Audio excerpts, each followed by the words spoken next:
नमस्कार खुलुमबाय दिनैहाय क'क्राझार डिस्ट्रिक्टआव अल बड' स्टुडेन्ट इउनियननि बानजायनायाव मोनसे रैली आरो धरना हाबाफारि जानानै थाङो।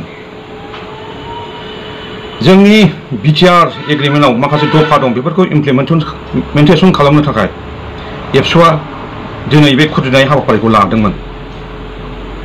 बे हाबाफारियावनो गिथाव बाथाव सासे जोंनि बर' सुबुङा हरखाबै गावनि मोदोमखौ सोलेरखौ सावनानै लायो। आसरित दुखुनांथाव। बयबो बे हाबाफारिखौ नुनानै गिनो ओंखारदों, गोजावस्रिदों। जोंबो अल आसाम ट्राइबेल स्टुडेन्ट इउनियननिफ्राय दुखु फोरमायनाय थाबाय। लोगोसे बे बिथिङा गाव जेब्ला सावजानायनि उनाव मानसिफोरनि सिगाङाव बुंनायखौ आं नुनो मोन्दों भिडिअ'। बिथाङा होनदों बिटिआर एग्रिमेन्टआव इमप्लिमेन्टेसन जायैनि थाखाय दुखु मोननानै गाव सावना लादों होनदों। लोगोसे गाव चिरां डिस्ट्रिक्ट होनना बुंना लादों। दा बिथाङाथ' अर खालामनानै खामजोब्बाय। आं नायनायसेयावथ' मानसिया थिगैनो दं, दा हस्पिटालफ्राव लांबाय जानांगौ।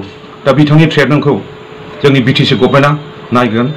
लोगोसे बिथांनि मा खारनै सावना लाखो, मानि थाखाय सावखो, जोंनि डिस्ट्रिक्ट एडमिनिस्ट्रेसन लोगोसे एसपि जोंनि दानि बिटिसिनि चिफ हाग्रामा महिलाखौ आं गुरै खावलायनाय थाबाय।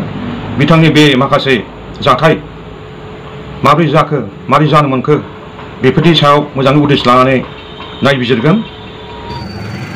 अल बर' स्टुडेन्ट इउनियन आबसुनि हानजा सुरनायावहाय सासे सुबुङा गावनि जिउखौ अर सावना लादों। नोंथांमोना नायलांनानै बुजिजोबखाबाय जानांगौ, नुबाय। नाथाय मा खारनाव, मानि थाखाय बिदि खालामखो